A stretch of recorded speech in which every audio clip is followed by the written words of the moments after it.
Otep à tous, bienvenue sur la chaîne des panafricanistes par essence, par conviction et par excellence. Celle des citoyens kémites par nécessité et obligation de combat. Nous sommes une chaîne qui n'est guidée que par nos ancêtres et rien que par les ancêtres qui appartiennent à l'égrégore du monde noir. Par conséquent, nous ne croyons en aucun Dieu venu de l'étranger. Toutefois, cette vidéo n'est aucunement destinée à inciter à la haine ou à la violence, car nous menons un combat qui est d'abord et avant tout spirituel, intellectuel et démocratique. Ensuite, il est politique, géopolitique et géostratégique, contre l'impérialisme, le colonialisme, le néocolonialisme et l'endocolonat, qui sont tous qualifiés de crimes contre l'humanité. Nous menons ce combat sur la base du principe fondamental qui nous a été légué par nos ancêtres kémites, qui est celui de la Mahat, c'est-à-dire solidarité, vérité et justice. Vous êtes donc en droit de connaître la vérité et nous avons l'obligation de vous dire la vérité, rien que la vérité, afin que justice soit rendue au continent africain. Et ça, c'est notre modeste contribution dans cette noble lutte en faveur de la souveraineté, la dignité, la solidarité et l'unité africaine. C'est exactement ça que nous appelons le panafricanisme. Bien-aimés frères et sœurs, le secrétaire d'État américain à la Défense, c'est-à-dire le ministre de la Défense américain, un noir, vrai de vrai, a fait une tournée en Afrique tout récemment. Il est allé au Kenya, en Angola et un peu partout et il est rentré. Il a envoyé un message où il parle du partenariat mutuel entre les États-Unis, son pays, et les pays africains. Et l'Afrique, parce qu'eux, ils considèrent l'Afrique comme un pays. Même les Noirs américains, ils considèrent l'Afrique, là, c'est un pays. Et ils ne veulent pas que nous, on puisse créer les États-Unis d'Afrique. Vous voyez le paradoxe. Ils nous considèrent comme étant un pays, mais ils ne veulent pas. Bon, je comprends parce que ce sont eux qui ont divisé l'Afrique. Ils ont coupé l'Afrique en mini-morceaux et chacun a pris sa partie depuis 1885. Donc ça peut se comprendre. Mais toujours est-il que lui, il parle de l'Afrique. Il est dans un pays, il parle de l'ensemble de l'Afrique. Il pense que parce qu'il parle en Angola, tous les pays africains doivent l'écouter et le suivre. Vous voyez un peu la mentalité. Alors, on va rentrer dans les détails un peu plus tard. Mais écoutez, il vous dit que nous voulons un partenariat mutuel entre les États-Unis et puis l'Afrique. Ce partenariat-là doit être basé sur l'égalité et le respect. Il veut approfondir les relations, la coopération militaire avec l'Afrique. Il critique ceux qui viennent avec l'Afrique avec du matériel sans importance qui ne peuvent pas satisfaire nos intérêts, qui ne peuvent pas garantir notre sécurité, et ainsi de suite. Et il ne veut pas que nous, on puisse avoir d'autres partenaires. Le meilleur partenaire, ce sont eux. Quand j'ai écouté ce discours, que je dirais, pour moi, je l'ai trouvé minable. Bon, il n'y a rien de bon. La première des choses que je vous ai expliquées aux Africains, à vous qui m'écoutez d'abord, c'est que lorsque vous vivez aux États-Unis, lorsque vous observez la politique américaine vis-à-vis de l'Afrique, les Noirs américains sont plus dangereux que les Blancs. C'est dommage de le dire, mais nous devons apprendre à nous dire des vérités. Ce sont nos frères, parce que tout ce qui est noir, ce sont des Africains. Tout ce qui est noir, que ce soit dans les Caraïbes, aux États-Unis, en Inde, au Brésil, partout là, ce sont des Africains, ce sont nos frères et sœurs. Mais les Noirs là, que vous voyez là, aux États-Unis, là, ils sont plus dangereux, plus méchants, plus criminels que les Blancs.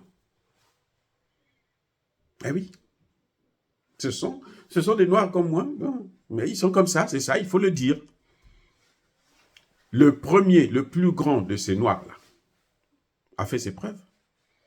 Barack Hussein Obama, président des États-Unis d'Amérique. Vous savez qu'est-ce qu'il a fait? C'est lui qui a déstabilisé la Côte d'Ivoire, qui a bousillé la Côte d'Ivoire. Laurent Gbagbo voulait donner à la Côte d'Ivoire comment dirais-je, son autonomie, sa souveraineté. C'est à cause de Barack Obama que la France a repris la souveraineté de la Côte d'Ivoire. À cause de Barack Obama.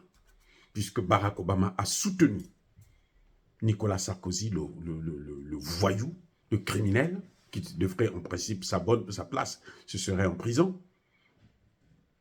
Barack Obama, là, il a tué plus de 20 000 Ivoiriens. Mais il n'y a pas que ça. En Libye, il a fait pire. Non seulement Laurent Gbagbo a eu la chance, en Libye, il a tué Kadhafi. L'OTAN a tué Kadhafi. L'OTAN a détruit la Libye. L'OTAN a fait plus de 250 000 morts. Vous avez vu l'inondation là? Au temps de Kadhafi, ça ne serait pas passé comme ça. Donc, c'est l'OTAN qui est à l'origine de ça. L'OTAN nous a dit qu'ils viennent pour nous apporter la démocratie, les civilités. Ils sont venus nous apprendre les bonnes choses. Regardez la Libye. L'image de la Libye, là, ça, c'est la démocratie que vous voulez dans vos pays. En Afrique, là, c'est ça que vous voulez. Si c'est ça que vous voulez, alors vous devrez être content, acclamer le terrorisme. Parce que c'est ce qu'il y a là-bas. C'est ce qu'eux, ils ont amené là-bas. Et c'est ce qu'ils ont déversé dans le Sahel. Et ça a commencé avec Barack Obama. Le terrorisme dans le Sahel, Barack Obama.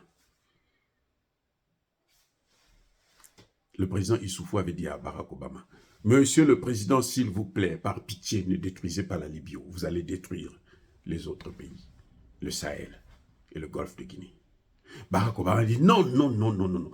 Nous, on doit terminer le travail. On doit le déstabiliser, on doit le tuer. Et puis, on va arranger les choses jusqu'à instaurer la démocratie, la paix, tout. » C'est ce que vous voyez là. Ça, c'est le travail achevé. Ce n'est pas inachevé, hein. Ça, c'est achevé. C'est la finalité et la finale. Donc, ça, c'est le premier point pour vous montrer que, mais les Noirs américains, là, ils sont terribles. C'est un Noir américain. Quand les Africains ont dit, nous, votre histoire là de l'Ukraine, ça ne nous regarde pas. Un Noir américain qui a rédigé une loi. Bon, certainement que les Blancs ont rédigé un puis on lui a donné ça. En tout cas, c'est un Noir qui a présenté ça au Sénat américain. La loi HR, je ne sais pas quoi là, pour dire qu'il faut punir tous les pays africains qui parlent avec Poutine. Les Américains ont sorti le Burkina Faso de la Goa. Parce que la Goa, le Burkina Faso a changé de partenaire. Ils ne veulent plus travailler avec la France, qui les a martyrisés depuis les indépendances jusqu'à maintenant. On ne parle pas de l'esclavage, de la colonisation, non. Depuis la période des soi-disant indépendances, ou plutôt des indépendances formelles. Vous voyez, donc, les Noirs américains, c'est un Noir américain qui va dire non, il faut les punir. Ils savent que la France a échoué. Vous avez vu leur attitude au Niger. Les Américains se sont retirés, ils ont dit tout de suite à la France, non, non, non, nous on ne va pas tomber avec vous. Parce qu'ils savent que ce que fait la France, ce n'est pas bien. Mais ils ont toujours encouragé ça parce qu'ils tirent profit. Maintenant que quand que les Africains commencent à se réveiller, ils se disent, ah, il vaut mieux changer de tactique.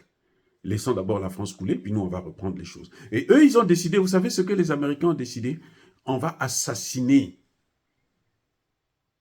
les leaders africains du Sahel.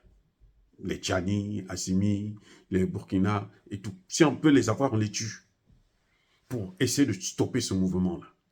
Parce que l'Afrique ne doit pas être développée. Et l'autre, il se dit, il va en Angola pour aller prononcer un discours. Nous voulons un partenariat mutuel, gagnant-gagnant, avec les États-Unis. C'est-à-dire que quel est l'Africain sérieux qui peut croire à des bêtises comme ça? Qui peut croire à des insultes? C'est une insulte. C'est penser que nous, on n'est pas des vrais gens. Lui, comme il est américain, noir américain, donc, lui, il réfléchit mieux que les Africains, les Noirs africains, ceux qui sont restés en Afrique. pour garder leur terre. Parce que la terre de tous les Noirs, c'est l'Afrique. Je répète, la terre de tous les Noirs, c'est l'Afrique. Vous voyez, il y a un problème. Et les Américains ont un système. Il vient coopération militaire. Est-ce que c'est une priorité pour l'Afrique d'avoir une coopération militaire? Mais ils ont une coopération militaire avec la RDC, le Congo démocratique. Et cette coopération militaire donne quoi? C'est le pays qui est en train d'être avalé par le Rwanda, un petit pays. Qui arme le Rwanda? Mais ce sont les Américains. C'est ça la coopération militaire? Oh oui, oui, oui. Oh, ils veulent une coopération militaire. Je vous rappelle, la coopération militaire, les Américains ont une coopération militaire avec Haïti. Aujourd'hui, ce sont des gangs. Maintenant, ils sont décidés à occuper Haïti. Donc, comme c'est mauvais, comme ça sent mauvais, on envoie un noir. Et les Africains vont se dire, oh, c'est notre frère. Oh, c'est bon, c'est bon. Ah, Africains, arrêtons d'être aussi naïfs que ça. On envoie un noir pour venir convaincre les chefs d'État africains à soutenir le projet américain, le nouveau projet qu'ils sont en train de venir vendre en Afrique. Venez acheter des armes chez nous, et quand ils achètent des armes, ils prennent l'argent et ils ne vous donnent même pas les armes. Ou quand ils vous donnent des armes, vous ne pouvez pas les utiliser. Ou si vous les utilisez, 2 mois, 3 mois plus tard, ils sont par terre. Vous devrez racheter encore. C'est ça les États-Unis. Lorsque le Burkina Faso, par la voix de son ministre de la fonction publique, M. Bassolma Razé, il dit qu'on a acheté des armes, ils ne veulent pas nous les livrer. Ces armes, vous savez où est-ce qu'ils les avaient achetées? Ça devait venir des États-Unis, du Canada et de la France, probablement de la Belgique aussi. Ils ont bloqué, hein? Ils ont pris l'argent des Burkinabés, ils ont bloqué les armes. Vous voyez, ça dit que vous avez affaire à des gens qui sont sans pitié et qui sont des menteurs. George Bush a tout fait pour demander à Kadhafi de détruire son arsenal nucléaire. Dès que Obama est venu, la première des choses, c'était détruire maintenant Kadhafi. Puisqu'il n'a plus de moyens de se protéger, on le détruit. S'ils veulent la coopération militaire, pourquoi ils ne parlent pas de la coopération nucléaire? Mais l'Afrique est un continent, 54 États, il devrait avoir au moins un pays qui a l'arme nucléaire. Pourquoi ils ne nous parlent pas de ça? Même le nucléaire civil, ils ne veulent pas entendre parler de ça en Afrique. C'est pour ça que nous n'avons pas d'électricité, parce que nous, on n'utilise pas le nucléaire civil. Si on avait le nucléaire civil, on devait avoir l'électricité sur tout le continent. L'électricité moins chère, c'est celui-là. Nous avons tout, l'uranium, nous avons ça. Il y en a au Congo démocratique, il y en a en RDC, il y en a au Niger, il y en a... Qu'est-ce que nous voulons? Donc, ce ministre de la Défense-là, il ne faudrait pas qu'il pense que nous sommes toujours restés des barbares. D'ailleurs, nous ne l'avons jamais été. C'est eux qui nous considèrent comme étant des barbares, qu'eux, ils sont venus nous civiliser, alors que c'est nous qui les avons civilisés. On leur a appris la langue, l'écriture et tout. Si lui ne connaît pas l'histoire, il faut qu'il parte redire l'histoire. Ça, c'est un problème. C'est ça le problème avec les Noirs américains. C'est que c'est des gens qui sont figés. Pour eux, le monde, c'est les États-Unis. En dehors des États-Unis, là, le reste, là, c'est la jungle, comme disait un imbécile de l'Union européenne. L'Europe, c'est le jardin, tout autour, nous avons la jungle. Tout autour, c'est qui? C'est l'Afrique qui est à côté, parce que les Africains sont en train de venir. Il parlait de ça quand il parlait de l'immigration. Donc, il parlait des Africains. Comme d'habitude, leur ennemi. Et eux, ils veulent vivre seulement sur notre dos. Le ministre, comment on appelle, américain, ne peut pas faire un tel discours. Quelle égalité il y a avec les États-Unis? Quelle égalité? Les États-Unis n'ont pas voulu que nous, on puisse avoir notre monnaie à nous. Je vais vous dire comment les États-Unis fonctionnent. Les États-Unis fonctionnent à l'aide des guerres. Tant qu'il y a la guerre, l'économie américaine se porte bien. Parce que dans l'armement, il y a beaucoup d'argent. Donc maintenant, ils se disent que les Africains, ce sont eux qui nous ont amené le terrorisme. Le terrorisme est venu de la Libye. Enfin, pas de la Libye, mais par la Libye.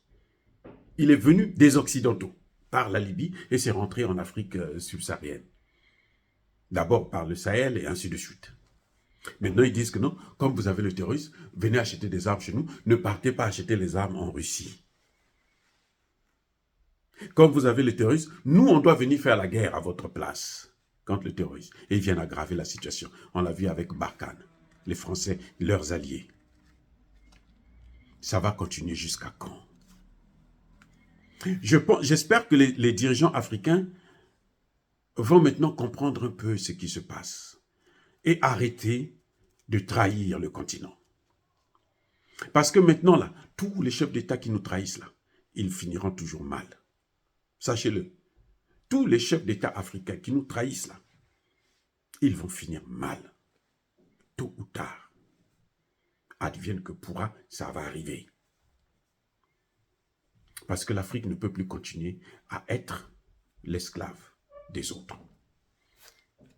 Cette jeunesse africaine ne supporte plus de subir la pression et la domination occidentale. Donc si les Américains veulent aller vendre des armes, ils n'ont qu'à aller vendre ça en Arabie Saoudite comme d'habitude. Ils n'ont qu'à aller vendre ça en Europe. L'Europe est déjà à genoux devant eux. Ils n'ont qu'à se débrouiller avec l'Europe. En fait, si je comprends bien, les Américains veulent maintenant occuper l'Afrique avec des bases militaires. Quand vous les voyez au Kenya, en Angola, parce que, vous savez, les Américains voulaient avoir une base militaire au Cameroun. Paul Biya a refusé. Bravo, Paul Biya. En tout cas, pour une fois, merci pour ça. Mais là, ils sont partis au Kenya. Ils sont partis au Kenya là, pour demander à l'armée kenyane d'aller jouer leur jeu en Haïti. C'est pour ça que tout de suite après, il y a eu une résolution de l'ONU. Et c'est le Kenya qui va diriger les troupes. Pour combien de temps? Vous allez voir après, ils vont passer eux-mêmes. Ils vont diriger ça. Leur objectif, c'est prendre Haïti. C'est dans le sang des Américains. Et avec les Noirs, c'est encore plus dur parce que les Noirs américains sont aussi finalement bêtes. Barack Obama a détruit la Libye. Il y a le terrorisme dans le Sahel. Barack Obama a eu quoi là? Dites-moi. Qu'est-ce que ça lui a apporté? Ça lui a apporté quoi? Il est heureux là? Il est heureux? Oh oui, il a beaucoup d'argent, des dollars, oui, c'est vrai. Mais dans sa tête là, il est minable et malheureux. Je vous le dis, dans sa tête, il est minable. Nous sommes plus heureux que lui. Parce que nous nous battons pour une cause juste. Lui s'est battu pour de mauvaises causes. Venir nous imposer des cultures qu'eux, ils ont en Occident, venir nous imposer ce qu'il faut faire, venir nous imposer ceci, ils rentrent même dans nos chambres, et ainsi de suite. Ça n'a aucun sens. C'est pas comme ça qu'on vit mutuellement. Quand on veut le respect, c'est pas comme ça. C'est pas en imposant à l'autre ce qu'il doit manger, ce qu'il doit boire, à quel moment il doit le faire, ainsi de suite. Ça n'a aucun sens. Vous avez vu les vaccinations, comment on nous a vaccinés. Maintenant, on est en train de nous amener le vaccin contre le paludisme. Les mêmes. Juste pour nous exterminer. C'est l'objectif. Henry Kissinger est clair. Il vient encore de sortir. À 100 ans, il vient de sortir encore un autre rapport. Pour montrer comment il faut massacrer les Noirs. Henry Kissinger. Bref, bien aimés frères et sœurs, dire cela, c'est inciter à la haine ou à la violence. Non. Ne vous laissez plus endormir par des discours mielleux des Américains qui vous envoient des Noirs comme vous et vous tombez dans le piège par l'émotion. C'est fini ça. Encore une fois de plus, soyez bénis. Je persiste et je signe. Soyez bénis, abondamment bénis par le Dieu de Kémité, par nos ancêtres angélisés. Mais que tous ceux qui persécutent le continent africain le pillent et le déstabilisent. Qu'ils soient noirs, blancs, chinois, arabes, indiens, qui qu'ils soient maudits, punis, foudroyés, neutralisés, écrasés, effacés par ce Dieu des Kémites et par nos ancêtres angélisés. Vive l'Afrique éternelle, j'ai dit et j'assume.